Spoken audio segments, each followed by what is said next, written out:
Bon, les gars, je suis aujourd'hui en très bonne compagnie, encore plus que d'habitude. J'ose pas dire encore plus que jamais, mais vraiment là aujourd'hui on a placé quand même le curseur très haut. Bon, déjà parce que je suis avec Moss Mayorum. Comment ça va, Moss? Eh ben écoute, ça va très bien. Moi, tu m'as vendu un sujet hypant avec une personne hypante. Voilà, Voilà. L'anglicisme ne peut pas aller plus loin qu'en ce début de podcast. Et alors la personne hypante en question, qui est-ce?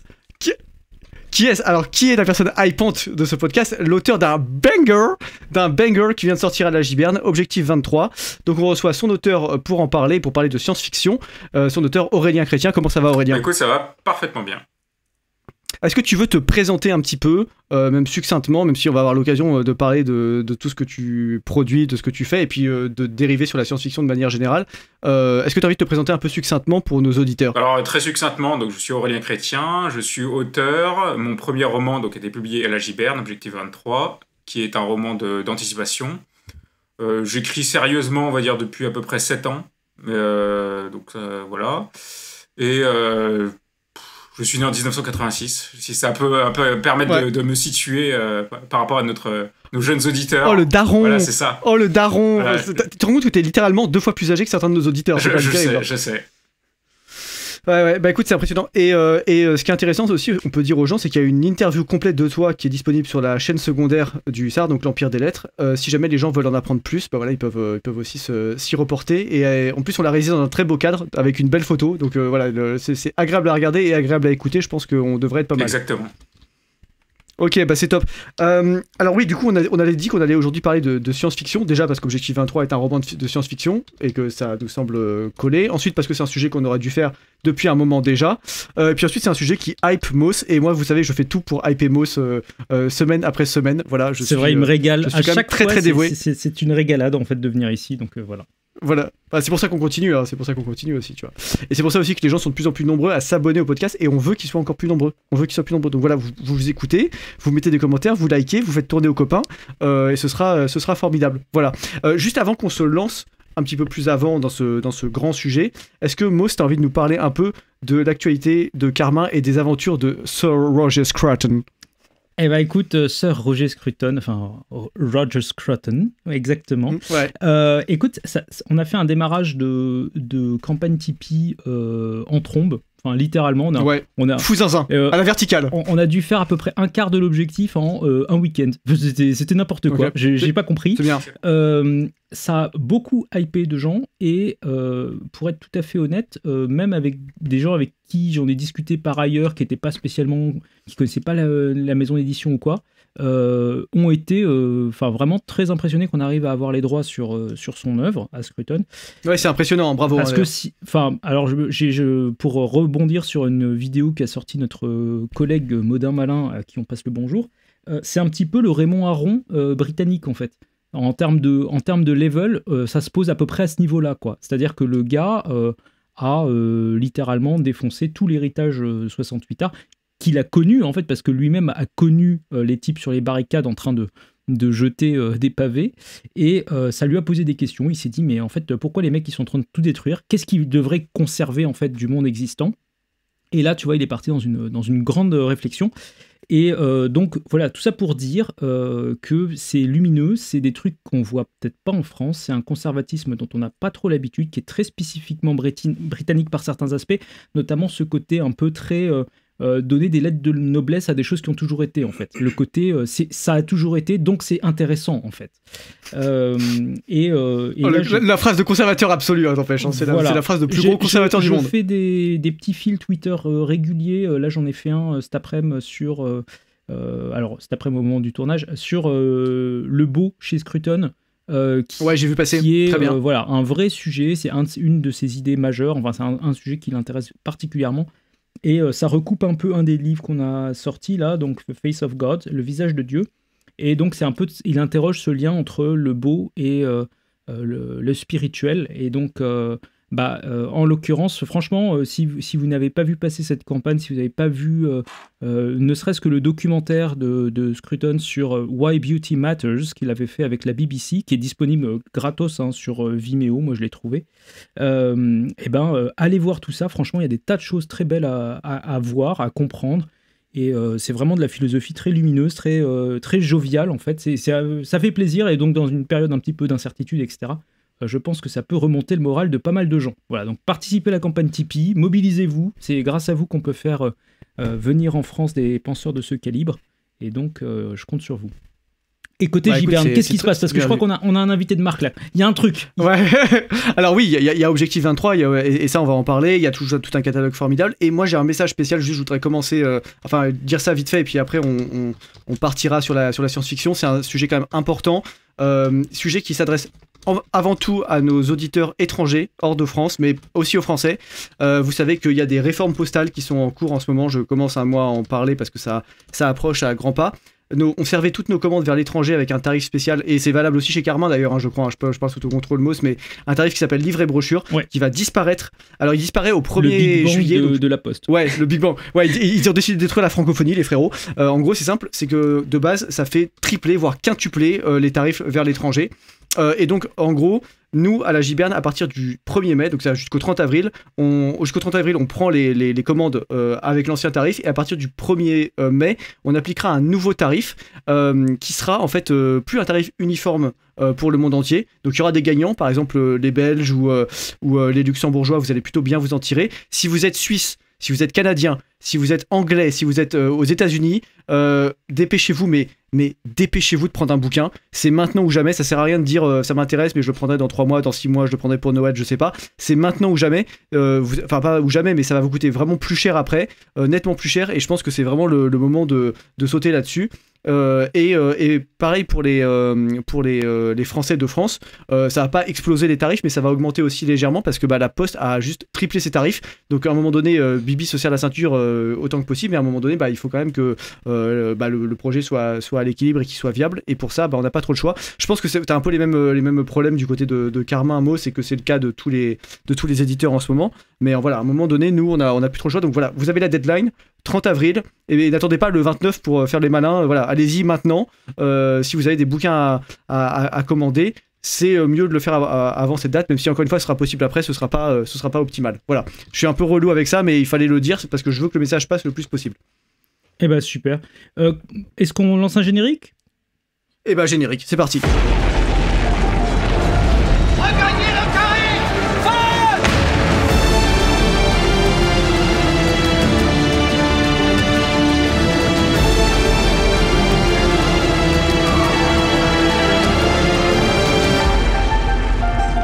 Bon alors mon cher Aurélien, c'est le moment où un peu là où on va te laisser peut-être dérouler un petit peu. Déjà parce que d'où parles-tu, camarade d'où parles-tu, exactement.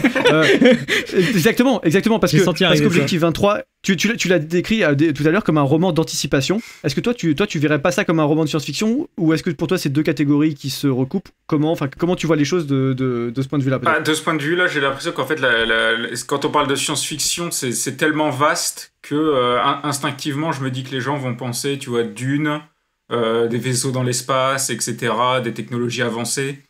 Et c'est pour ça que si c'est de l'anticipation, je pense que c'est bien de le préciser, parce que ça peut surprendre si tu t'attends à un truc avec des sabres laser ou je ne sais quoi.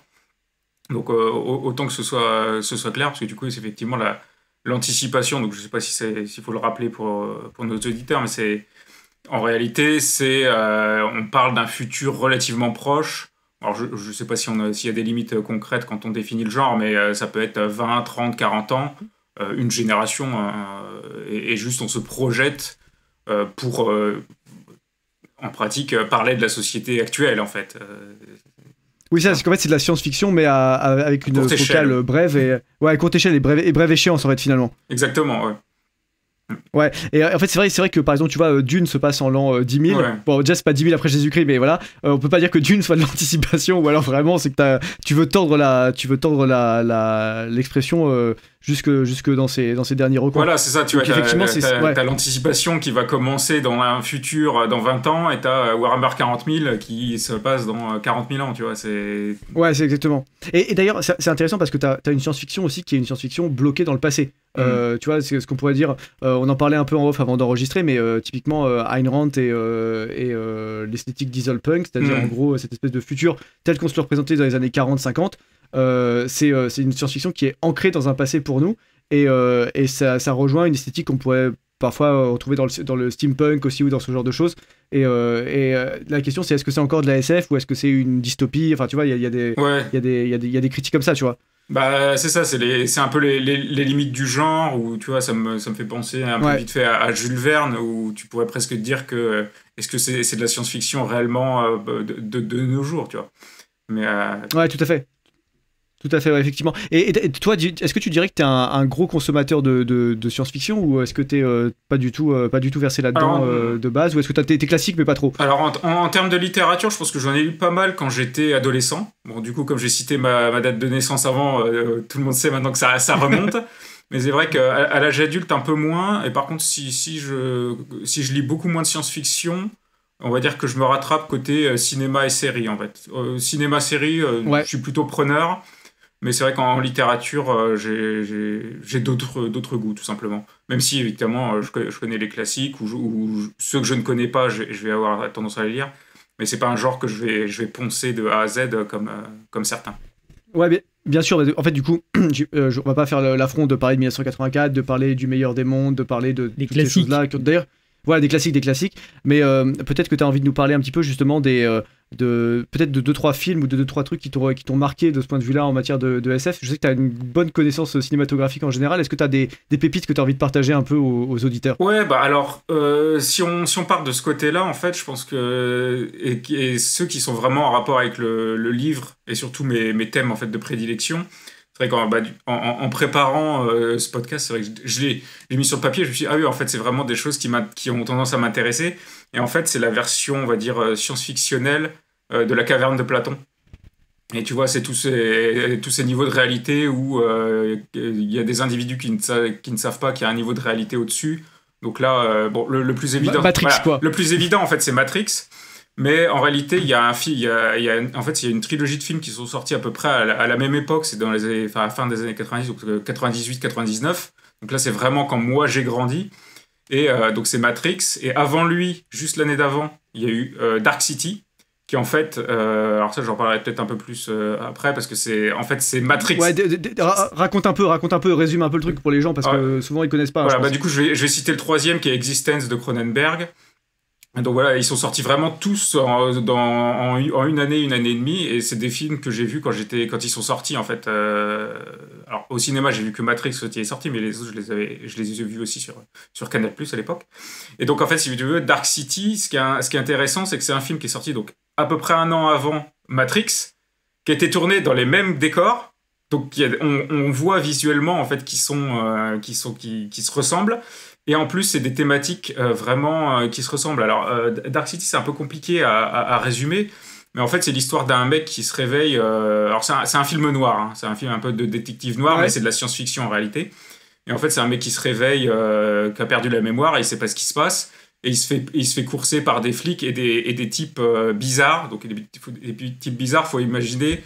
Tu as plusieurs personnes, des grands types chauves et un peu qui ressemblent à Nosferatu, avec des gros manteaux qui le poursuivent. Ah, l'URSSAF. Voilà, c'est ça. C'est ça. Ils le poursuivent et il sait pas pourquoi. Et d'un autre côté, il y a des vrais flics qui le poursuivent parce qu'il aurait tué quelqu'un. Et en fait, tu n'as pas payé ta CSG, CRDS à l'URSSAF de l'INPI. Et du coup, ils essayent de le choper pour qu'il paye avec pénalité et tout ce qu'il devait. Le cauchemar. Voilà. Et en fait, lui se rend compte qu'il y a un niveau de réalité que lui, alors je sais plus pour quelle raison, mais que lui, il arrive à voir maintenant. Et en fait, ce qui se passe, alors je vais pas spoiler tout le film, mais en fait, les fameux types en long manteau, ils ont le pouvoir de modifier la réalité en permanence, et en fait, tous les autres personnages qu'il connaît, il leur efface la mémoire et il transforme. Genre, t'as une nana, un jour elle est chanteuse, le lendemain elle est en train de vendre des tickets de cinéma, après elle est boniche, etc. Et en fait, lui, il essaye de trouver la vérité de ce monde, en fait, parce que lui, dans la tête, il a envie de retrouver un endroit qui se rappelle de son enfance, mais c'est pas trop quoi. Il a une carte postale. Et il essaie de trouver ça. Et c'est un film vraiment excellent, qui est pour moi supérieur à Matrix, en fait, avec les mêmes thématiques. D'ailleurs, il y a un combat final, ça ressemble un peu à celui dans Matrix 3, tu vois, pour les pauvres. Pour les pauvres. Mais, parce qu'ils n'avaient pas les moyens de Matrix. Mais du coup, il a été un peu, invisibilisé par la sortie de Matrix, qui a roulé sur tout. D'accord. Mais voilà, Ok. en fait, c'est Super vraiment intéressant. la caverne de Platon en mode science-fiction, en fait. Donc ça, c'est vrai que c'est un truc qui m'a toujours intéressé. Bon, je pense pas que je vais m'étendre sur Matrix, parce qu'évidemment, c'est un film que j'aime Non, tout le monde beaucoup, connaît. voilà, et que tout le monde connaît. Par contre, Existence, si tu as envie de nous en dire un mot, peut-être Ouais, ça peut alors, intéresser les gens aussi. Parce que... Existence, c'est un peu différent. Ça joue plutôt sur les niveaux de réalité, genre des réalités virtuelles. Mais les personnages savent plus ou moins qu'ils sont dans des mondes virtuels. D'accord. Donc c'est Cronenberg. Donc je sais pas si les gens connaissent Cronenberg. Je crois, il est assez connu, mais il est connu par les vieux. Je sais qu'il est. Ah oui, bah il y a la mouche. Voilà, Il y a la mouche qui est très connue. Donc ça Alors pour les jeunes, La Mouche c'est un film absolument dégueulasse à regarder, dans lequel un mec qui invente une machine à se téléporter se met dans la machine et il y a une mouche qui rentre avec lui. Du coup il se téléporte, mais ça fusionne son ADN avec celle de la mouche et donc il se transforme petit à petit en mouche géante d'1m90 qui peut dissoudre des êtres humains en leur bavant dessus, en fait, comme les mouches, voilà, avec leur suc gastrique. C'est absolument immonde, et je crois que le moment de délivrance du film, où à la fin, parce que je vous spoil la fin, j'en ai rien à foutre, à la fin le mec mouche se prend un coup de 12 dans les gencives, et c'est putain quelle délivrance, quelle libération absolue à la fin du film. Je pense que t'as mal compris le message du film, hein, mais parce que moi le message du film c'est acheter une tapette à mouche, hein, c'est tout ce que j'ai retenu, et ne vous téléportez pas les enfants, c'est dangereux. Voilà, c'est ça, n'utilisez pas des machines bizarres sans contrôle. Mais ouais, voilà, donc, du coup, Cronenberg, en fait, il a réalisé Existence, qui est en fait un film où t'as en gros, on va dire, des gamers qui utilisent un appareil qui est vraiment immonde. Toi, t'aimerais probablement pas ça, mais un appareil immonde. Cronenberg, de toute façon, c'est du body horror. C'est ça. C'est voilà, ça, en fait, de façon générale. Bon, il faut peut-être juste expliquer aux gens, en gros, c'est un domaine qui utilise le corps humain et qui le transforme pour le fusionner avec une machine, dans une esthétique volontairement assez glauque, où les câbles électriques et les veines et les artères et les boyaux sont un peu des continuités mutuelles les uns des autres. Donc c'est vraiment très graphique. C'est ça. Et si vous aimez les films d'horreur, vous allez adorer. Si, comme moi, vous êtes un amateur du beau et à la Roger Scruton, vous êtes finito. Voilà. Bah, c'est parce que Cronenberg, il était. Alors, je sais pas s'il était médecin, ou en tout cas, il a fait des études de médecine à la base. Et du coup, je savais pas. Si tu regardes ses premiers films, c'est que des trucs de médecine un peu dégueulasses. Puis après, il a évolué vers d'autres thématiques. T'imagines le mec qui serait devenu docteur, on aurait eu un Mengele bis. Hein, voilà, c'est ça. J'ai testé des trucs, donc vaut mieux qu'il les teste à l'écran, tu vois, c'est au moins. Ouais, exactement. Personne je vous ai greffé un pied dans l'anus. Voilà. Les mecs sont... Bah, dans le genre, je sais pas si tu l'as vu. Est-ce que t'as vu le film qui s'appelle The Substance, qui était sorti oui, c'est de la merde. l'an dernier. Pardon. le terme direct, quoi. Non, bah, si tu veux, oui. Alors, en fait, maintenant, il a rendu le body horror un peu mainstream, The Substance, mais en fait, il apporte pas grand chose et il est très long et très, très chiant, en fait. Regardez les vieux films, en fait. Tous les vieux films qui plagient, ils sont plus intéressants. Est-ce que tu veux du coup nous résumer Existence? Oui, alors Existence, en fait, c'est des gamers qui utilisent un pod qui est un peu organique, etc. Ah mais putain, mais si je connais ce truc. Il y avait eu une chronique de Karim Debache à l'ancienne sur jeuxvideo.com. C'est fort probable, voilà. Parlais, je crois. Et en fait, il voyage dans un monde virtuel grâce à ces espèces de pods. Et donc, dans ce monde virtuel, ils essayent qui est vraiment comme notre monde, et ils essayent de mener des missions, en fait. Alors, je sais plus, je crois qu'il doit tuer un gars alors, je sais plus ce qu'il fait, ce gars-là, mais bref, il doit le tuer. Et donc, c'est cette histoire où tu les suis mener leur mission dans ce monde virtuel, sachant qu'ils ne savent pas vraiment où finit le réel et le virtuel, et je vais pas spoiler la fin. Mais lui, tu vois, il est pas vraiment en caverne de Platon. C'est plutôt, je sais pas comment dire, mais un peu plus baudrillardien, tu vois, où t'es là, ouais, je vois. Le simulacre, où en fait, tu sais qu'il y a des mondes virtuels, mais tu n'arrives pas à faire la différence, en fait. Là où... Alors, moi, ce qui me frappe, quand même, c'est que, tu l'as dit toi-même, d'ailleurs, au début, c'est que t'as un intérêt pour les intrigues qui questionnent les limites de la réalité et l'idée qu'il y a une réalité cachée. Alors déjà, c'est des questions de franc-maçon normalement. Et ensuite, surtout plus avant, c'est quand même intéressant de se poser un peu la question de d'où ça vient. En fait, est-ce que tu as une idée un peu qu'est-ce qui t'a vraiment influencé là-dessus? Est-ce que c'est un héritage familial? Est-ce que c'est des études? Est-ce que c'est un travail? Est-ce que c'est des questions philosophiques profondes? Est-ce que c'est une lecture quand tu as été jeune? Je pense que quand j'ai vu ces films-là, j'avais quel âge? 14-15 ans, donc je pense que cela, ça m'a vraiment... Putain, tu les as achetés en francs et en VHS, hein, c'est ça que ça veut dire en fait. J'ai vu Matrix au cinéma quand il est sorti. Hein. Voilà, c'est à quel point je suis vieux, tu vois. Oh putain. C'était Big up à tous ceux qui ont 35 ans. C'était la sœur d'un ami qui nous avait emmené, tu vois, j'avais aucune idée de ce que c'était, et puis elle nous a envoyé devant le film qui te t'ébahit, quoi. Masterclass. Exactement. Masterclass, vraiment, elle a géré merci son elle, je me rappelle même plus son formidable. prénom, mais merci. Putain, moi je crois qu'il y avait une belle histoire derrière, Ouais, genre du oui, tout. après on est sortis ensemble. Pas du tout, Une belle histoire avec Matrix si tu veux, mais... Voilà, bah, ça finit à la giberne Voilà. avec objectif. J'avais 14 ans, elle devait avoir 19 et je m'intéressais pas aux nanas, donc Ouais. tu vois, c'est Ah ouais, d'accord, oui, d'accord, je vois. intéressant aussi. Hein. Qu'est-ce que je veux dire? Ouais. Et alors du coup, ouais, donc, t'as pas de, parce que j'avais posé la question, c'est qu'en fait, ce qu'on avait déjà dit, c'est pas un scoop, mais dans l'interview qu'on avait fait de toi, on avait parlé du fait que t'étais juriste dans la vraie vie à côté de ta vie d'écrivain, et que du coup, il y avait un rapport dans Objectif 23 à l'écriture qui était aussi influencé par la pratique des citations dans les textes juridiques et des renvois, et aussi il y a un côté très procédurier, protocolaire, méthodique, un peu à outrance dans la société qui est décrite dans Objectif 23.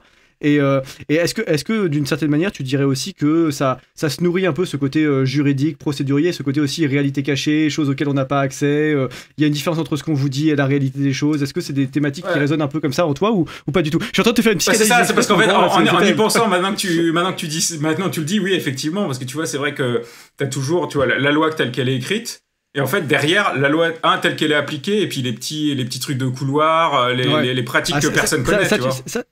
Mais ça, tu sais, c'est une des phrases que je répète tout le temps. Ceux qui vivent avec moi au quotidien, on peut plus m'entendre dire ça. Je répète cette loi tout le temps. C'est la loi n'est rien, l'application de la loi est tout. Mais En fait, peu importe ce qui est marqué, ce qui compte, c'est ce qui est appliqué à la fin. Ouais, en fait. façon, Le reste, c'est vraiment c'est du bullshit. Si tu fais des études de droit, c'est aussi ce que tu apprends, parce que un texte de loi, si le juge il se torche avec, qu'est-ce que tu veux faire, tu vois? Ça... Ouais, d'ailleurs, il se torche avec. Voilà.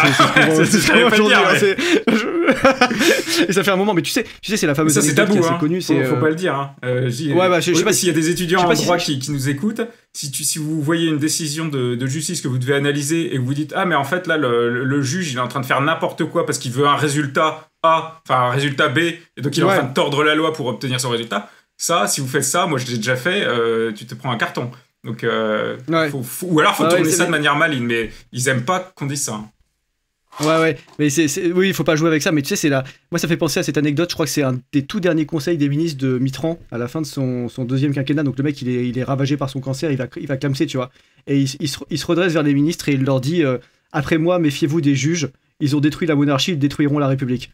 Et si tu veux, le mec, je pense qu'il avait pré-shot le truc, tu vois. Et Dieu sait qu'il se connaissait en détruire la République. Donc si tu veux, je pense que voilà, tout le monde le sait, mais c'est un espèce de tabou. Mais non, c'est pas tabou. Mais si c'est tabou, t'es obligé de le taire, alors qu'en fait c'est une évidence, absolue. Bon, alors là, on a un peu parlé des films, c'est cool. En matière de bouquins, est-ce que tu lis de la SF un peu quand même ou pas du tout? Alors récemment, oui, mais on va dire pour la lecture, enfin pour l'écriture d'Objectif 23, c'est vrai que j'avais pas lu spécifiquement avant, pardon. C'est vrai que depuis quelques temps et depuis que maintenant je me suis dit ah putain on va me cataloguer écrivain SF alors qu'en fait c'est pas du tout ça, il faut que je me mette un peu à jour. Donc c'est vrai que j'ai regardé un peu ce qui se faisait. Mais c'est un domaine riche, hein. Il y a beaucoup de choses. C'est ça, surtout que de nos jours, tu vois, il n'y a pas grand-chose qui sort. Il y a plutôt des auteurs chinois, en fait, en ce moment, j'ai l'impression qu'ils... Ah ouais. Ok, j'ai pas trop suivi. Moss, je t'ai vu opiner du chef, t'as un avis là-dessus, sur les auteurs chinois? Non, j'ai pas un avis sur les auteurs chinois, mais je sais qu'il y a une grosse montée de l'Asie, surtout les sujets un peu dystopiques, SF. Oui. Je connaissais les polars coréens, moi, mais je savais pas qu'il y avait de la SF chinoise, tu vois. Je connaissais pas ce truc. Je sais pas si t'as vu, il y a une série Netflix qui s'appelle Les Problèmes à 3 corps. Ouais, ça j'ai vu. Ça, l'auteur est chinois, en fait. Donc c'est une trilogie de livres écrits par un chinois. T'en as d'autres. Alors je crois qu'il s'appelle Ken Liu, tu vois, qui est assez connu. J'ai lu quelques nouvelles. Mais c'est vrai qu'il monte aussi. Après, ils ont une façon d'écrire un peu froide, en fait. Donc c'est vraiment eux de la hard SF, tu vois. C'est beaucoup moins. Alors si tu lis Objectif 23, c'est vraiment centré sur les personnages plutôt que sur l'univers. Eux, c'est vraiment sur l'univers. Tu vois, les personnages, t'es pas proche d'eux. Pourtant, t'as un côté hard SF dans Objectif 23. Alors, faut expliquer ce que c'est que la hard SF aux gens. Est-ce que t'as envie de le faire, peut-être J'aurais du mal à le décrire. Tu vois, je vois ce que c'est, mais j'aurais du mal à le décrire. Alors, si tu sais... En gros, en tout cas, moi, c'est comme ça que j'ai entendu définir et que je définis moi-même. Mais pour moi, la hard SF, c'est une SF qui essaye vraiment de justifier, même d'un point de vue technique, et même si ça nécessite des explications qui sont alittéraires ou antilittéraires, les principes qu'il apporte. C'est-à-dire que si tu envoies des gens dans l'espace, il faut que tu décrives comment fonctionne le moteur de la fusée, il faut que tu décrives quel mélange d'azote il utilise, quelles contraintes techniques il rencontre, etc. Alors que, si on pourrait dire la soft SF, c'est il y a une fusée qui peut envoyer des gens sur la Lune et toi tu es prêt à l'accepter et après l'histoire elle peut continuer. Et ce que je veux dire quand je dis que dans Objectif 23 il y a de la hard SF, c'est pas que c'est anti-littéraire, c'est un texte très littéraire et c'est pas la question.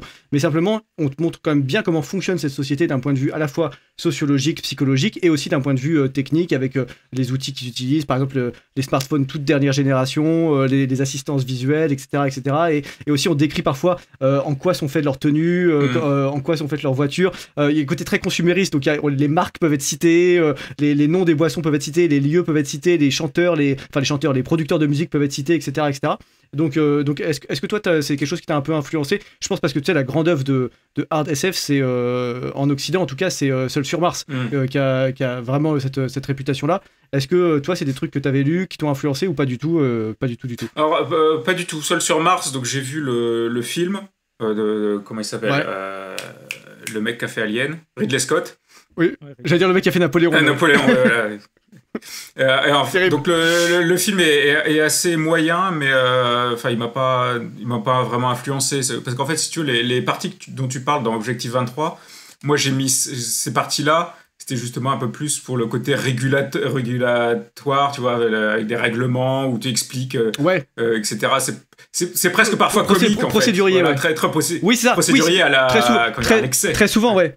En fait, c'est marrant parce qu'il y a un côté presque proustien dans certains passages, alors que justement, c'est sur quoi on avait travaillé ensemble sur le texte et sur le travail de peaufinage et d'élagage du texte qu'on avait travaillé pour vraiment avoir la version finale qui régalera les gens. Mais chez Proust, il y a cette volonté parfois d'épuiser le réel, tu sais, de décrire et de surdécrire des choses. Mais chez Proust, c'est pour retrouver un souvenir, alors que dans Objectif 23, la visée est tout autre. C'est vraiment de t'expliquer vraiment froidement, cliniquement, à quoi ressemble le monde autour de toi pour que ce soit le plus cru, le plus froid possible. C'est très américain, ouais, et c'est très, justement, un peu hard SF. C'est ce que j'allais te dire, ça me vient forcément de David Foster Wallace qui fait ce genre de choses. S'il y a bien un auteur où je pense que je le suis, enfin je pourrais jamais l'égaler, c'est Proust, parce que du coup dans le côté de décrire les sentiments, ça c'est quelque chose, tu vois, que je n'arrive pas à faire, tu vois. Le hussard, on lui a parlé de Proust, qu'est-ce qu'il va dire mais Proust, j'aime beaucoup, mais c'est justement parce qu'il m'impressionne, tu vois. C'est un truc, il fait des trucs que je saurais jamais faire, tu vois. Ouais, mais est-ce que t'as en fait Proust, est-ce que tu as envie d'être Proust en même temps, tu vois, parce que non, pas du tout. C'est une place qui est pas facile à tenir dans la littérature. Ouais. Tu vois, on dit toujours le plus grand roman du XXe siècle, etc. Oui, mais enfin, dans un incendie, toute personne normalement constituée, sauf Voyage au bout de la nuit, plutôt que non, mais du côté de chez soi. Non, mais c'est vrai. Attends, le hussard, tu sauves Voyage au bout de la nuit avant de sauver ta Bible. Ah non, mais je te dis, si dans une bibliothèque que tu peux sauver qu'un des deux, tu vois, c'est ça que je veux dire, voilà. Mais non, bien sûr que non, la Bible avant tout. Le mec il part dans un gros délire, ouais, la bistique. Voilà, n'oubliez pas de prier Jésus-Christ, et on revient à notre sujet. Parce que justement, dans Objectif 23, c'est un truc en opposition à la Bible, c'est qu'il n'y a plus du tout de transcendance dans le monde dans lequel il vit, et ça, c'est un truc qu'on retrouve souvent beaucoup dans la SF. C'est ce côté, la technique et les évolutions technologiques ont privé le monde de toute une forme de transcendance, de spiritualité, de questionnement métaphysique, puisqu'en fait, il n'y a plus que de la physique pure, quoi. En fait, c'est vrai que dans ce monde-là. De ce côté-là, si on voulait citer un classique alors, il m'a pas influencé directement, mais indirectement, c'est Le meilleur des mondes d'Huxley, parce qu'en fait je le trouve légèrement supérieur à 1984, parce que je trouve que la façon dont il anticipe l'avenir collerait plutôt plus à ce qu'on fait, tu vois. En gros, c'est des modifications soft, en fait, tu vois. On n'y va pas avec le bâton, mais c'est moi surtout ce que je trouve vraiment intéressant dans Le meilleur des mondes, mais ça je l'ai déjà dit, c'est qu'en fait à la fin, quand les mecs ont trahi et qu'on se dit bon, ça y est, là, ils se sont fait prendre, ils vont se faire exécutax, etc. En fait non, on leur dit juste les gars, allez vivre votre vie sur une île et on vous ravitaille, y a pas de problème, etc. Soyez entre gens compliqués du cerveau là, comme ça, et juste en fait on va pas les tuer. Alors que dans 1984 c'est presque trop rustique, c'est-à-dire que ce côté un peu taper les gens, les torturer, etc. Alors qu'en fait on est dans un monde qui a aboli la peine de mort pour en tout cas pour les raisons politiques, pour la remplacer par en fait une forme de d'ostracisme, en fait, dont on rejette les gens, on les laisse à part, etc. Et de toute façon, à droite on connaît ça, mais même de façon générale, pour plein de raisons, tu peux rencontrer ça. Et en fait ça c'est un thème qui est vraiment brillamment montré chez Huxley dans un texte qui est ancien et qui date vraiment d'un monde où, pour le coup, on pouvait te tuer pour des raisons politiques. Je veux dire, on n'est pas très loin, du nazisme, du stalinisme, de ce genre de choses, où pour le coup, penser différemment de la doxa, c'était s'exposer à la peine de mort, quoi. Et ça, c'est un truc qui est vraiment important. Et d'ailleurs, dans Objectif 23, finalement, t'as un peu c'est ça, c'est ce que je... rapport très ambivalent, quoi. Ouais, parce qu'en fait, tu peux quand même être exécuté pour des choses graves, parce que ça, c'est les Chinois qui ont pris le contrôle du monde, mais en même temps, quand même, on a tendance à excuser d'autres choses très graves. Voilà, la gravité, elle est pas mise au même niveau, tu vois, c'est que comme il y a deux niveaux de réalité, en gros, le tabou, c'est de briser le mur entre les deux réalités. Après, tout le reste est un peu autorisé, tu vois, donc... Et puis, justement, comme le fait qu'il y ait une puce qui abolisse la criminalité pour une certaine partie de la population, ça fait, en fait, que... on laisse faire, en fait, tu vois, on s'arrange comme ça. Et ça, c'est vrai que, tu vois, c'est quelque chose que j'ai trouvé plutôt pertinent dans Le Meilleur des Mondes, où, par exemple, ça, c'est vrai que c'est un truc qui n'est pas trop évoqué dans Objectif 23, mais que là, je pense que ça vient vraiment de là, c'est le côté, il n'y a plus de relation entre les gens, la monogamie, c'est un peu honni, ils font des partouzes, et c'est plutôt et c'est la règle, c'est En obligatoire. fait. Oui, c'est ça, c'est obligatoire. Si tu le fais pas, on va te poser des questions, c'est bizarre. T'es un peu je sais pas comment dire, mais tu vois, tu l'as faite, quoi, c'est... Oui, t'es un tu la joie, c'est ça, exactement, t'es un emmerdeur, quoi. Ouais, c'est ça. Oui, je vois tout à fait le genre. Je pense que tout ça plaira beaucoup à Monsieur Mayorum qui nous sort des livres sur la sexualité par Roger Scruton. Oui. Après, en l'occurrence, en fait, moi, ce que je trouve intéressant, bon, alors, je vais pas vous faire l'argument de Scruton sur la sexualité, même si ça pourrait presque s'y prêter. Moi, ce que je trouve intéressant, c'est un peu cette notion d'atomisation de la société et le fait que, en fait, tout le monde se soit séparés les uns des autres, que précisément il n'y ait plus de société, en fait, puisque du coup tout s'est détruit, et ça m'amène à me poser la question, toi, de ton point de vue, on en est où sur cette espèce d'avancée vers une société purement individuelle? Est-ce qu'il reste encore des structures qui existent, ou est-ce que on est déjà dans un début de société totalement individualisée où littéralement tout le monde consomme tout et il n'y a pas de réflexion collective, en fait? De mon côté, je pense qu'en Occident, en tout cas, c'est vrai qu'on va vers vraiment une individualisation, plus d'enfants, etc. Mais ce que je pense qu'il ne faut pas oublier, c'est que l'Occident, c'est juste une toute petite partie du monde. Et je pense que dans une autre partie du monde, eux, ils sont encore très traditionnels, famille, etc. Et qu'en fait, si nous, on abandonne un peu notre prise sur le monde, eux vont la récupérer, tu vois. Et c'est pour ça... Alors, mon point de vue dans le bouquin, c'est les Chinois qui nous rachètent, mais les Chinois aussi sont très dans l'individuel, etc. Donc à terme, ça risque... Il y a une notion de clan. Ouais. Il y a une notion de clan quand même qui est encore très forte en Chine et qui, à mon avis, est très ancrée. Et je pense qu'ils peuvent encore, même s'ils devenaient la première puissance mondiale, je veux dire en termes de soft power aussi, ce qui sont très loin d'être pour le coup aujourd'hui, il leur faudra encore plusieurs générations, à mon avis, pour s'atomiser. Mais ça peut aller vite. Je parle s'individualiser comme les Occidentaux. Je sais pas, parce que tu vois, en Occident quand même, si tu cherches les premières traces d'individualisation, tu les trouveras dans l'Ancien Testament, à la fin de l'Ancien Testament. Tu vois, tu verras des moments où on commence à avoir des péchés individuels et pas des péchés à l'échelle de toute une génération, etc., etc. Et après, t'as le Christ qui arrive et ça évolue, et puis après t'as l'Empire romain, puis après t'as les barbares qui sont en retour en arrière, puis après t'as un développement de la rhétorique et du droit, puis après t'as la codification du droit à la Renaissance. Enfin, t'as beaucoup de choses qui avancent comme ça petit à petit. Et finalement, l'histoire de l'individualisme en Occident, c'est quelque chose qui a déjà été très très lent et très très compliqué. Et donc rattraper à marche forcée 1800, 2000, 2500 ans d'histoire de l'individualisme en Occident, c'est quand même, à mon avis, quelque chose qui est vraiment compliqué. Et je pense que l'Occident, c'est pas du tout impossible, hein, mais je pense qu'il leur faudrait au moins 4-5 générations pour vraiment arriver au même niveau que nous maintenant. Niveau où tu as des meufs qui disent qu'elles veulent pas avoir d'enfants et qui après deviennent complètement, je sais pas quoi dire, complètement tristes, quoi, en fait, dans leur vie, parce qu'en fait elles sont dans un matérialisme qui ne peut déboucher sur rien, et qui est finalement une forme de comment dire, de suicide en slow motion, en très très slow motion, quoi. Ouais, non, mais à tous les niveaux. Enfin, tu dis les meufs, mais pour être honnête, c'est vrai pour tout le monde, en fait.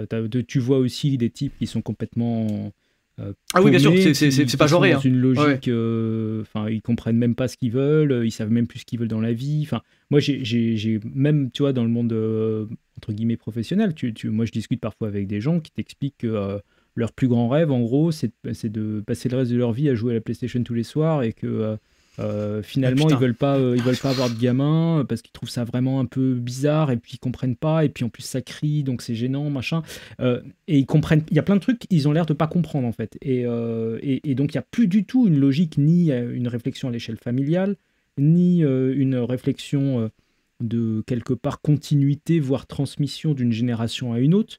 En fait, c'est vraiment même la réflexion par génération pour eux, ça s'arrête à il y a des vieux, il y a nous, et c'est tout en fait. Genre, il n'y a même pas de réflexion sur le fait qu'il y a potentiellement des générations futures en fait. Genre, c'est dans leur tête, Ouais. c'est un peu comme si la vie était arrêtée sur un éternel printemps où ils auraient 18 ans, tu vois. Genre, ils sont au début, ils n'ont pas l'impression de vieillir en fait. Ça aussi, c'est un marqueur qui me paraît très fort, tu vois. C'est que tu as des types à 35 ans.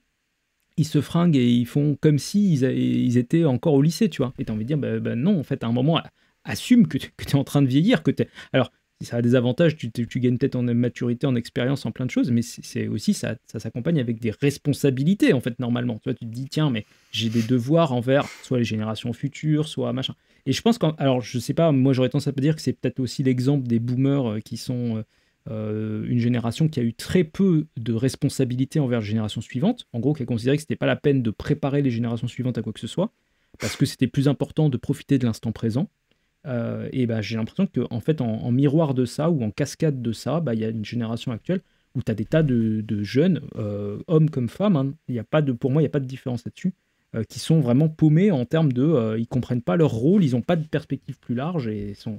Enfin, après, c'est très vrai, ouais. Après, t'as donné le bon mot, c'est responsabilité. En fait, on est dans un monde, en tout cas, je vais parler de la France hein, et du monde occidental, où t'as l'impression que la responsabilité, ça n'existe plus. Tu vois, la responsabilité, que ce soit politique, chef d'entreprise ou à l'échelle individuelle, en fait, tu peux faire à peu près ce que tu veux, t'as pas de responsabilité. Tu vois, un politique qui va vraiment prendre des mauvaises décisions, il n'a pas de responsabilité, parce que le pire qui peut lui arriver, c'est...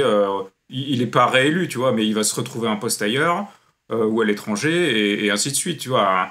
Un patron peut faire couler sa boîte et puis aller dans un autre truc, tu vois. J'allais te dire, littéralement, la seule exception à toute cette logique, c'est le patron. C'est le seul qui a encore des responsabilités. Le patron de petite entreprise, oui, mais le patron de grosse entreprise, lui, tu vois... Parce que tu vois, on considère quand même que s'il y a un salarié qui se blesse, c'est la faute du patron. Si jamais il y a des problèmes dans une usine, c'est la faute du... Ouais, mais ça va fonctionner dans les petites boîtes où t'as un contact direct, tu veux, mais dans les grosses boîtes du CAC 40, il n'y a pas ça. C'est en fait. Ouais. Mais en fait, le patron d'une boîte du CAC 40, c'est pas un entrepreneur. C'est un politique. Le patron d'une grosse boîte du CAC 40, non, mais oui, c'est un politique. Dans le meilleur des cas, dans la plupart du cas, c'est un salarié de luxe. C'est ça, c'est un salarié des actionnaires, si on veut. Si oui, on veut en fait, et si demain le mec, parce que moi j'en ai connu une fois, un gars comme ça qui avait un poste très haut placé dans une grosse boîte, et en fait le mec après, si tu veux, il avait perdu son boulot, tu sais, ils se font débarquer quand ils ont 50, 60 ans, etc. Ces mecs-là, après, quand ils essayent de remonter une boîte, ils se disent, j'ai dirigé 300 ou 500 ou 1000 mecs toute ma vie, je peux bien diriger une petite PME pour me relancer. Les mecs sont incapables de le faire, parce qu'en fait, ils n'ont jamais appris à faire le truc from scratch. Ils sont seulement capables de le faire. En fait, c'est des administrateurs, c'est des espèces de Josiane qui avec un tampon qui suivent des process administratifs et en fait et qui ne font que ça de leur vie. En fait, c'est terrible. D'ailleurs, ça ferait un putain de sujet pour la SF. Mais ne rigole pas, c'est même pas un sujet de SF. Si tu veux, administrateur indépendant, c'est un boulot qui existe et qui en fait permet de leur recycler quand soit ils sont trop vieux ou ils veulent s'aménager une retraite. Ouais. En fait, ils font juste administrateur indépendant, c'est-à-dire qu'ils viennent dans les boards, dans les conseils d'administration de sociétés. Pour exercer un mandat de contrôle, etc. Parce que des fois, il y a des sociétés qui ont besoin d'administrateurs indépendants. Ils sont payés des fortunes pour ça, en fait. Et donc, ils sont à des boards de 10, 20, 30. À chaque fois, ils prennent 1 million, et puis voilà. Donc, c'est vraiment un métier, c'est vrai, tu vois, c'est un écosystème. Mais in fine, quelle est leur responsabilité s'ils votent mal, s'ils prennent des mauvaises décisions ? Rien, tu vois. Non mais et puis regarde un type comme Lagardère, alors je parle pas du père, hein, mais le fils Lagardère là, qui est en train de couler son empire. Alors j'ai dit en slow motion, mais pas tant que ça, depuis des années. Le gars en fait, j'ai pas vu la dernière fois, mais je crois pas qu'il dorme sous des ponts en fait, si tu veux. Donc tu vois, même lui, qui est le cas extrême de cette logique là, qui est vraiment le type à un niveau d'incompétence, si tu veux, qui frôle la perfection. Il a 99,9% de taux d'incompétence en lui. Et ben il arrive pas à planter. Tu vois, les mecs partent de tellement haut qu'en fait ils peuvent passer leur vie à chuter, ils toucheront jamais le sol de leur vivant, tu vois. C'est ça qui est impressionnant. En fait, parce que tu as beaucoup de systèmes, c'est un peu des systèmes résilients quand même. Enfin, on peut pas aller jusqu'à dire que tout ça est éternel ou quoi que ce soit, mais je veux dire, tu as quand même des tas de strates de mecs en dessous qui, eux, ont besoin de leur paye pour que le loyer soit payé à la fin du mois, et eux, ils n'ont pas complètement intérêt à ce que la boîte coule. Donc en fait, ils freinent un petit peu la chute, tu vois. Ah oui. De toute façon, je suis pas en train de souhaiter que Lagardère aille dormir sous un pont. Hein. Je suis pas d'extrême gauche. Hein, oui, il est dans une infrastructure qui s'auto-gère un peu. Exactement. Et voilà. D'ailleurs, justement, les gens chez Hachette ne me veuillez pas. Alors, parce que moi, j'ai pas eu le temps de le lire. Le livre, il est sorti trop vite pour que j'ai eu le temps de le lire. Donc. C'est vrai qu'on enregistre juste après, là. On enregistre vraiment à la sortie du bouquin. Même pas une semaine. Au débeauté. C'est rarissime, mais je suis un peu pris au dépourvu. Je sais pas du tout s'il y a une réflexion sur le travail dans ton pas du livre. Tout. Enfin, alors c'est une parole c'est compliqué. Ouais, parce qu'en fait, si je te donne ma vision de comment je l'ai fait, c'est qu'en gros, on est alors donc il y a un système qui putain, le pire début de résumé. Alors en fait, peut-être, mais en fait, allez, 1, 2, 3, on la refait. Si tu veux, moi, l'intrigue se passe au niveau des prolétaires qui maintiennent le système, en fait. Le bas du bas, et d'ailleurs, ça, je le dis dès les premières pages, hein, je crois, où en fait, l'équipe de nettoyeurs de réalité qu'on suit, parce que c'est vrai qu'on n'a pas fait le résumé du livre, mais. C'est bon, les gens ont vu la vidéo, ils ont vu la vidéo, ils ont acheté, bon. voilà. Voilà. Mais donc c'est des nettoyeurs de réalité et en fait eux c'est des prolétaires, quoi. Moi j'ai eu l'impression alors parce que j'avais vu la vidéo d'annonce et c'est littéralement la seule chose que j'ai vue donc si tu veux je pars vraiment avec pas grand chose. Est-ce que t'as lu au moins le 4e de couverture? Bah oui quand même. Très bien, t'as l'essentiel. Faut pas non plus les mecs qui préparent les podcasts mais à un niveau c'est stratosphérique, hein, vraiment. On parlait des boîtes d'administration mais là Mosca Yorum il vient au bord de points à tirer. C'est vrai que je connais des journalistes qui arrivent à gloser sur des bouquins sans même avoir lu la 4e de couve. Donc mais j'avais un bouquin, alors je l'ai pas là, mais je crois qu'il est chez Marron, qui s'appelle Comment parler des livres que tu n'as pas lus. Il y a un mec qui avait vraiment écrit un bouquin là-dessus, tu vois. Ouais. Tu sais, quand j'étais en prépa, c'était une des bibles, hein, parce que en prépa, tu dois. Non, mais c'est fou, tu dois citer des dizaines et dizaines de bouquins sans les avoir lus. Alors évidemment, après, tu les lis à marche forcée pour rattraper, mais au début, il faut colmater la brèche. C'est de la médecine de guerre, et crois-moi, ce bouquin, il a sauvé des vies, hein. C'était incroyable. Ah, c'est ça, les fameux préparationnaires qui disent oui, il faudra que je le relise, machin. Ouais. Oui, c'est ça. D'ailleurs, tu vois que les mecs disent jamais le lire, ils disent le relire. Tu vois, le gars, il sait même pas qui l'a écrit. J'ai lu la page 1, la page 50 et la fin. Et... Non mais ça déjà c'est trop, c'est trop. J'ai lu la première phrase, le dernier paragraphe et j'ai feuilleté le bouquin pour respirer l'odeur du papier. C'est pour ça qu'il y a tant de journalistes qui centrent sur Linkipit. Ah, Linkipit est merveilleux, tu vois. Parce que, après, oui c'est ça. Ouais mais exactement. Et alors moi c'est marrant parce que tu vois c'est un truc. Il y a des gens qui m'ont déjà posé la question. Ils m'ont dit ouais dans les vidéos que tu fais le hussard tu as tendance à raconter toute l'histoire des bouquins etc. Déjà c'est pas vrai, ça dépend des bouquins. Quand la fin a vraiment une importance, j'essaie toujours de la garder secrète pour le lecteur. Et en fait moi aussi ce que je veux éviter c'est que sinon je vois venir le truc, il y a des gens qui vont dire oui il lit pas les bouquins, oui il sait pas de quoi il parle etc. Bah voilà je t'en parle, du coup t'es obligé de me foutre la paix et en fait je pense que c'est un truc important. Attends, je voudrais revenir quand même parce que moi ce que j'ai cru comprendre c'est que c'était des gars qui avaient un boulot qui était quand même très très dur, en gros nettoyer des scènes etc. Et enfin des scènes de crimes et d'actes pas très cool. Je sais pas à quel point c'est YouTube friendly tout ça, donc on va peut-être rester un peu. Qui commence par un V. Le mot en V. Voilà. Mais du coup en fait enfin encore une fois j'ai pas lu donc je sais pas comment tu l'as présenté, mais j'imagine que c'est le genre de truc où la première journée t'arrives, t'as jamais fait ça de ta vie, tu te mets à vomir au bout de 5 minutes et puis en fait quand tu l'as fait pendant 6 mois, après en fait c'est comme n'importe quel boulot, t'as une sorte de lassitude et t'es quasiment en mode automatique ou semi-drone. C'est exactement ça, c'est exactement ça. Alors là, on voit pas trop leur première journée parce qu'ils sont déjà rodés entre guillemets quand quand le truc se passe, mais parfois quand ils ont plusieurs cas de suite qui sont très chauds, ils développent une espèce de traumatisme. Mais il faut vraiment que ça aille loin, en fait. C'est que la plupart des cas normaux, on va dire, c'est business as usual, hein, tu vois, c'est y a quelqu'un qui s'est fait tuer, on va nettoyer, etc. Mais quand il y a des cas très chauds, il y en a un dans le bouquin où là... Ouais, tu peux raconter, c'est le cas vite fait, enfin, juste dire le mot. Voilà, quoi, quand ça se passe avec des enfants, tu vois, et je pense que c'est suffisant de... Voilà, donc là ça peut les affecter, parce que tu vois qu'il y a quand même des limites, et il y a une humanité, et tu vois, il y a des choses qui sont en dehors de l'acceptable, tu vois. Et encore, ça n'affecte que certains personnages, t'en as d'autres qui sont un peu plus taciturnes, pour eux, c'est la guerre, tu vois. Et alors, tu vois, moi ce que je trouve intéressant, c'est que tu as posé une question sur le travail tout à l'heure, Moss, et je te sais en embuscade avec ton grand questionnement sur le marxisme et ton engagement secret au NPA qui tend à devenir ça existe encore le NPA? Bah oui, je crois que oui. Ils ont plus de likes sur Twitter que de followers dans la vraie vie, tu vois, que de votants dans la vraie vie, mais apparemment oui, ça existe toujours. Et en fait, si tu veux, pourquoi j'en parle? Parce qu'en fait, il y a des passages qui sont un peu en mode qu'on pourrait quasiment lire de façon un peu marxiste, ou en tout cas en mode de lutte des classes dans Objectif 23, mais toujours de façon sourde. Je pense notamment à une scène où tu as tous les effectifs de la brigade de nettoyeurs de réalité qui sont convoqués, et ils sont relégués, alors que c'est eux qui sont au contact de la réalité, qui font un travail qu'on pourrait imaginer le plus dur, le plus pénible et en même temps le plus technique. Et ben ils sont entourés de gens qui font des services opérationnels, des RH, du développement, etc., qui eux sont mieux fringués, sont mieux installés, sont mieux considérés, sont mieux traités, etc. Et en fait, il y a une espèce de sourde... Mais tu vois, c'est pas le sujet principal du bouquin, mais c'est esquissé à certains moments sur de nombreux sujets, tu vois. Et pareil, quand à un moment, ils sont mis en contact avec des générations plus anciennes, des espèces de zoomers qui sont devenus des boomers, et tu sens qu'il y a une différence de pouvoir d'achat qui est assez forte, et ça construit quelque chose qui est assez différent, et je trouve que c'est quelque chose c'est une thématique qui est intéressante, c'est une façon d'aborder le travail, l'argent, etc., mais sans l'aborder frontalement, tu vois, un peu en toile de fond. Oui, c'est ça, parce que si tu veux, mon but c'était pas faire la lutte des classes, etc. Mais c'est pas parce que on parle pas de la lutte des classes et qu'on n'est pas marxiste qu'il n'y a pas justement des gens qui sont quand même traités comme de la merde et qui font des boulots assez pas très sympas, mais que d'un autre côté, sans eux, la société peut pas fonctionner, tu vois.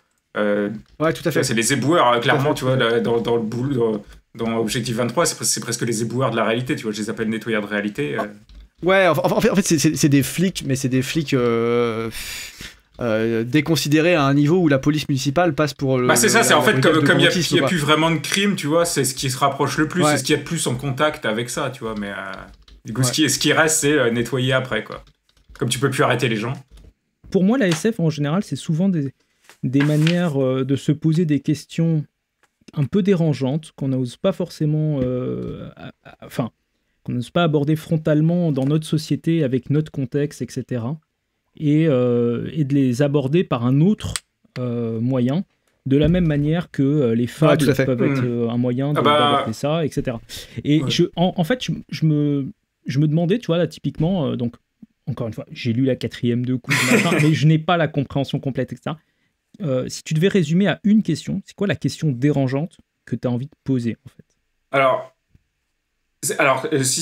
pour être très précis sur la façon dont j'ai travaillé, c'était pas la question avec laquelle j'ai commencé le livre, enfin celle qui m'a fait écrire, mais plus je réfléchis en fait au contexte du bouquin, plus en fait je comprends moi-même ce que j'ai dit, et en fait la thématique vraiment je pense centrale du bouquin, c'est qu'en fait, alors je sais pas si je peux dire le mot en V dans ce podcast. Sans oui, tu peux dire le mot en V. Voilà. Tu peux dire le mot en V, t'inquiète pas, tout va bien. Que du coup, en fait, le viol, parce que dans le livre, toute la criminalité a été abolie, mais en fait, on se centre vraiment sur un seul, et c'est pas par hasard, si tu veux. Toute la criminalité a été abolie. On sent que il y a de la criminalité en col blanc qui existe toujours, et on sent qu'il peut y avoir des exactions guerrières, des choses comme ça, des crimes de guerre, ce genre de choses. Mais la criminalité, disons, du quotidien, oui, pour le citoyen lambda, en fait. Ouais, exactement. Et en fait, mais par contre, le viol en particulier a disparu de la société, en tout cas pour ceux qui ont la puce. Et en fait, c'est un peu ma façon de mettre vraiment les pieds dans le plat, que en fait, dans notre société, si tu veux, Alors tout le monde va parler du viol et prendre, tu vois, il y a des MeToo partout. C'est des sujets t'as des ministères, etc.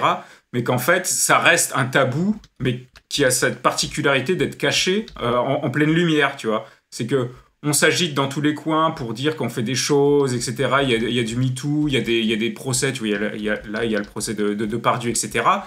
Mais en réalité, si tu regardes, tu vois, les chiffres des viols, c'est un truc monumental. Je crois que c'est 25 000 par an. Et là, je parle de vrais viols, tu vois, avec pénétration, etc. Parce que... De vrais viols, attention, on va avoir des problèmes. Explique-toi là-dessus. Alors, je vais pas faire mon juriste, mais parce qu'en fait, si tu veux, quand tu regardes les chiffres, en fait, souvent, ils amalgament viol, agression sexuelle... des choses de harcèlement, mais en fait, si tu regardes vraiment les chiffres, tu vois, juste viol, c'est-à-dire pénétration des organes génitaux, c'est quand même 25 000 par an, c'est 25 à 30 000, je crois, donc ça fait un peu...